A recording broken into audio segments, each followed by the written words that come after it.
అంటే ఒక వన్ పీపుల్కే మనం సినిమా థియేటర్లో సినిమా చూడాలా? మాకు థియేటర్కి 2,000 రూపాయలు 3,000 రూపాయలు ఖర్చు అంటే ఎక్కడి నుంచి వస్తుంది? అలాంటప్పుడు అది థియేటర్ ఎగ్జిబ్యూటర్ తప్పు చేస్తున్నాడు, ప్రొడ్యూసర్ తప్పు చేస్తున్నాడు, డిస్ట్రిబ్యూటర్ తప్పు చేస్తున్నాడు. ఎగ్జిబ్యూటర్ ఎందుకు తప్పు చేస్తున్నాడు అంటే మరి ప్రొడ్యూసర్ చెప్పినప్పుడు వినాలి, ప్రొడ్యూసర్ చెప్పినప్పుడు వినకపోతే ఆ థియేటర్ సినిమా ఎవరు? కనుక ఎన్ని ప్రాబ్లమ్స్ని అరికట్టాలి అంటే మనం ఇలాంటి ఐబొమ్మలను పట్టుకున్నాం అనేది మన సరదా కాదు. మనం కూడా ఎక్కడ తప్పు జరిగింది అనేది రెక్టిఫై చేయాలి. రెక్టిఫై చేసి కూర్చొని మనం ఏసీ కార్డులో కూర్చొని ఏసీ రూముల్లో కూర్చొని మాట్లాడితే కాదు, ఒక బాయ్ సలహా కూడా తీసుకోవాలి. అంటే బాయ్ లాంటి రోడ్డు మీద తిరుగుతున్న వాళ్ళందరూ కూడా వాళ్ళు ఏం చేస్తున్నారు, వాళ్ళు ఏం చెప్తున్నారు వినాలి. మనం వాళ్ళు వినాలి. వినకుండా మీరు ఏం చేస్తారు? ఇప్పుడు ఠాగూర్ సినిమా ఉందండి, ప్రకాష్ రాజు గారు ఎందుకు ప్రకాష్ రాజు మాట వినలేదు? ప్రకాష్ రాజు మాట వినుంటే ముందే తిరిగిపోయేది. ప్రకాష్ రాజు మాట వినకుండా వీళ్ళందరూ ఏదో ఆలోచించుకున్నారు. అదే పరిస్థితి మా ఛాంబర్లో ఉంది, అదే పరిస్థితి మా కౌన్సిల్లో ఉంది. ఇప్పుడు అరవింద్ గారు అవ్వచ్చు, దిల్ రాజు గారు అవ్వచ్చు, వీళ్ళందరూ అవ్వచ్చు. ఎందుకు మన ఇంట్లో వాళ్ళని మనం ఎందుకు పట్టుకోలేకపోతున్నాం? ఎక్కడి నుంచి వెళ్తుందని మనం ఎందుకు అరికట్టలేకపోతున్నాం?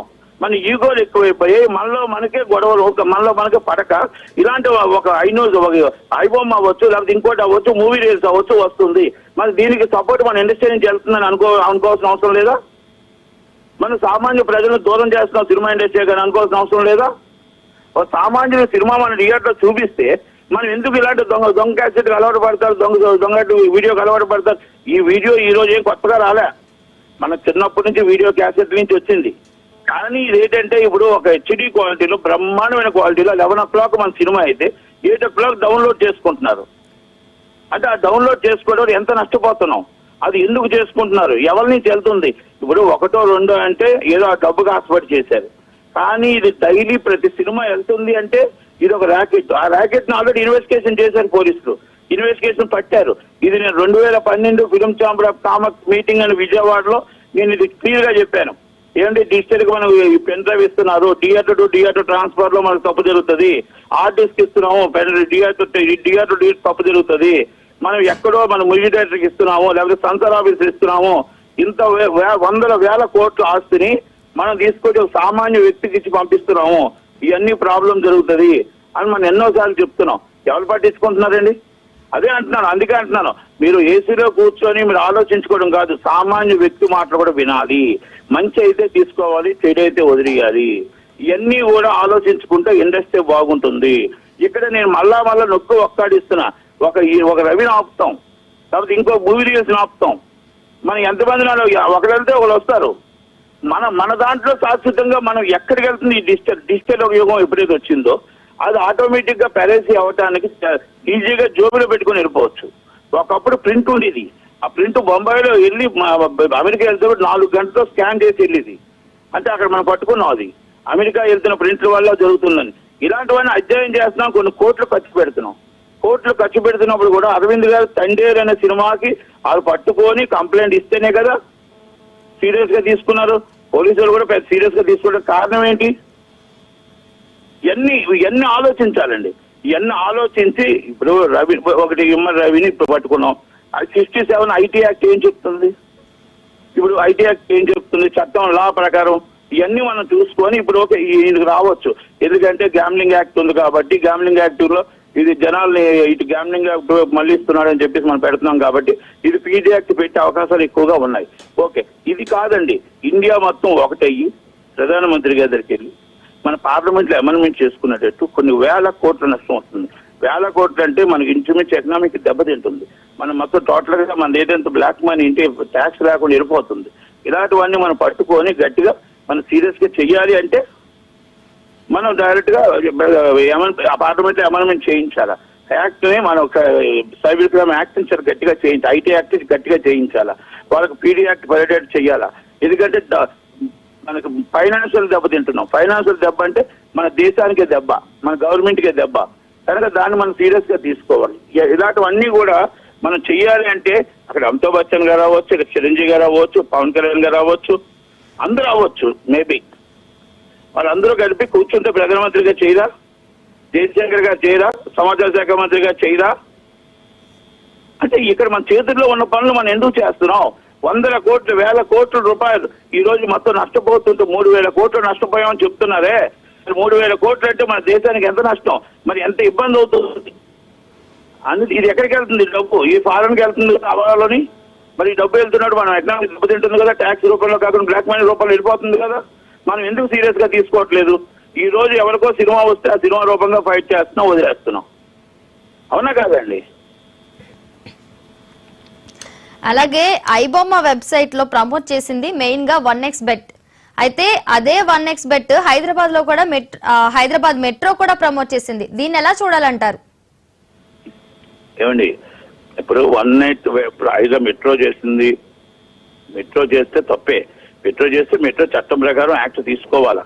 అయితే ఇక్కడ నేను ఎందుకు చెప్తున్నానంటే, ఇప్పుడు ఐబొమ్మ చేసినా వీళ్ళు ఈ చట్టంలో ఇప్పుడు మన గ్యాంబ్లింగ్ ఏదైతే ఉందో, ఆన్లైన్ గేమ్ ఏదైతే ఉందో, ఆ గేమ్ మన దేశంలో లేదు కాబట్టి, చట్ట విరుద్ధం కాబట్టి, మన పార్లమెంట్లో కూడా మన ఆల్రెడీ చట్టం తెచ్చారు కాబట్టి వాళ్ళందరి మీద కేసులు రిజిస్టర్ చేయాలా, ఈ ఈడీ ఫైల్ చేసి వాళ్ళ మీద అరెస్ట్ చేయాలి, కంపల్సరీ చేయాలి. ఎవరు చేసినా తప్పే. వాళ్ళేం గొప్పలు కాదు, వీళ్ళేం తక్కువ కాదు. ఎవరైనా సరే చట్టానికి అతిథులు కాదు కదా, కంపల్సరీ చేయాల్సిందే. అది మెట్రో అయినా. మెట్రోకి పర్మిషన్ ఏముంది? మెట్రోకి ఎలా ఉందంటే పర్మిషన్ మనకి తెలియదు వాళ్ళకి. మెట్రో ఇగ్గట్టు గవర్నమెంట్ ప్రాజెక్టు, అంటే గవర్నమెంట్ ప్రాజెక్ట్. ఆ గవర్నమెంట్ ప్రాజెక్ట్ అన్నప్పుడు వాళ్ళు కూడా చూసుకోవాలి కదా, రూల్స్ అండ్ రెగ్యులేషన్స్ చూసుకోవాలిగా. అంటే నేనేమంటున్నానంటే, ఎవరు చేసినా తప్పే. ప్రకాశ్ రాజ్ చేసిన తప్పే, రానా చేసిన తప్పే, ఐబొమ్మ చేసిన తప్పే. ఎవరు చేసినా వాళ్ళ మీద యాక్షన్ తీసుకోవాల్సిందే. కానీ నేనేమంటున్నానంటే, ఇండస్ట్రీని పాడు చేస్తుంది మన ఇండస్ట్రీలో కొంతమంది. ఆ ఇండస్ట్రీని కరెక్ట్ గా బాగుపరచాలి, దారిలో పెట్టాలి అంటే మనం జాగ్రత్తగా చూసుకోవాల్సిన బాధ్యత ఉంది. అది ఇన్వెస్టిగేషన్ చేసి 4 రోజుల్లో ఇన్వెస్టిగేషన్లో ఎవరు ఎక్కడి నుంచి వెళ్తుంది కంటెంట్ అని పట్టుకున్నారు. అది ఇప్పటికీ మన బయట పెట్టట్లేదు. బయట పెడితే వాళ్ళ పరుగు పోద్దని, మా ఊరు పరుగు పోద్దని. ఇప్పుడు ఒక డిజిటల్ ప్లాట్ఫామ్ నుంచి బయటకు వచ్చేయండి, పెట్టాలి కదా బయటికి. పలానా దగ్గర నుంచి బయటకు వచ్చింది మన కంటెంట్ అని. మరి అదే ఛాంబర్ లో మా కంటెంట్ మా దగ్గర నుంచి వెళ్ళవు, మరి చాలా స్ట్రాంగ్ అని చెప్పిన వ్యక్తులు, మరి ఇక పేర్లు వద్దు కానీ స్ట్రాంగ్ అని చెప్పిన వ్యక్తులు ఈరోజు ఏం మాట్లాడతారు దాని సమాధానం? ఇప్పుడు సమాధానం చెప్పాలి కదా. మాది స్ట్రాంగ్ యువతరాలు వద్దు, పైరసీ అయిపోద్ది అని చెప్పిన వాళ్ళు అంత పెద్ద సంస్థ నుంచి ఈరోజు మొత్తం మన బీహార్ అనే ఏరియా నుంచి ఒక సినిమా హైర్ చేసి హైర్లోంచి వెళ్తుందంటే మరి ఈరోజు మరి ఎంత నష్టపోతున్నారని మరి తెలుసుకొని చెప్పాలి కదా. ఎందుకంటే నేను పేర్లు చెప్తే బాగోదని ఊరుకుంటున్నాను అంతే. ఓకే, మొత్తానికి ఇందులో ఇండస్ట్రీ తప్పు కూడా ఉంది అని అంటున్నారు. ఇంకేమండి, ఇండస్ట్రీ తప్పు ముమ్మాటికి ఉందండి. రేటు పెంచడం ముమ్మాటికి ఉంది. రేటు పెంచడం నేను వ్యతిరేకం కాను. అన్ని సినిమాలు పాన్ ఇండియా అని చెప్పేసి రేటు పెంచడం తప్పు. అన్ని సినిమాలు పాన్ ఇండియా అయిపోతే తెలుగు సినిమాలు ఏమున్నాయండి? మరి తెలుగు సినిమా మన 500 రూపాయలు పాప్కార్న్ అనేది దాంట్లో సినిమా ఇండస్ట్రీకి సంబంధించినలే కదా. మరి 250 రూపాయలు, మరి 300 రూపాయలు టికెట్ అన్న మరి సినిమా ఇండస్ట్రీకి సంబంధించినలే కదా. మరి ఇవన్నీ ఒక్కసారి ఆలోచించండి. మరి ఇదంతా సినిమా ఇండస్ట్రీ నష్టం కాదా? అత్యున్నత న్యాయస్థానం సుప్రీంకోర్టు కూడా తప్పట్టింది కదండి. అత్యున్నత న్యాయం సుప్రీంకోర్టు తప్పట్టింది. అందుకే సామాన్య ప్రజలు కొంతమంది సినిమా ప్రేమికులు సినిమా థియేటర్ లో డబ్బులు ఇచ్చి చూడలేక తప్పుదో పడుతున్నారు. అది ఆ తప్పు కాదు, మనం చేస్తున్న తప్పు, మనం చేస్తున్న పాపం. అలాగని చెప్పేసి ఆ సినిమా చూడాలి, మీరు ఎంకరేజ్ చేయండి అని నేను చెప్పట్లే. 100% ఎవరు చూసినా చట్టరీత్యా నేరమే. కానీ మనం వాళ్ళకు అందుబాటులో సినిమా అభిమానులుగా మనం A class, B class, C class అని చెప్తాం కదా. మరి ఏ క్లాస్కి ఒక్కరికే సినిమా చూసే అవకాశం ఇస్తున్నాం. బి క్లాస్, సి క్లాస్కి ఎందుకు ఇవ్వట్లేదు మనం? బి క్లాస్, సి క్లాస్ అంటే రోజు పని చేసుకునే వాళ్ళు, రోజువారు కూలి వాళ్ళు, మిడిల్ క్లాస్ వచ్చి రోజువారు నెలనాడుకు అటు ఇటుగా జీతం వచ్చిన వాళ్ళు సినిమా అభిమానులే కదా, వాళ్ళు సినీ ప్రేమికులే కదా. మరి అంతా ఉన్న వాళ్ళకే మీరు థియేటర్లో చూడాలా? లేని వాళ్ళు వచ్చి మరి ఓటీటీలో చూడాలా? లేని వాళ్ళు కూడా సినిమా అదే రోజు చూద్దాం అనుకుంటారు కదా, తప్పేముంది? వాళ్ళ హీరో వాళ్ళకి ప్రేమ ఉండదా? ఆ హీరోతో సినిమా చూడాలి, ఎలాగైనా చూడాలనే కదా 3 గంటలకు వచ్చి కాపలా కాస్తారు. మనం బాగా అబ్జర్వ్ చేయాల్సిన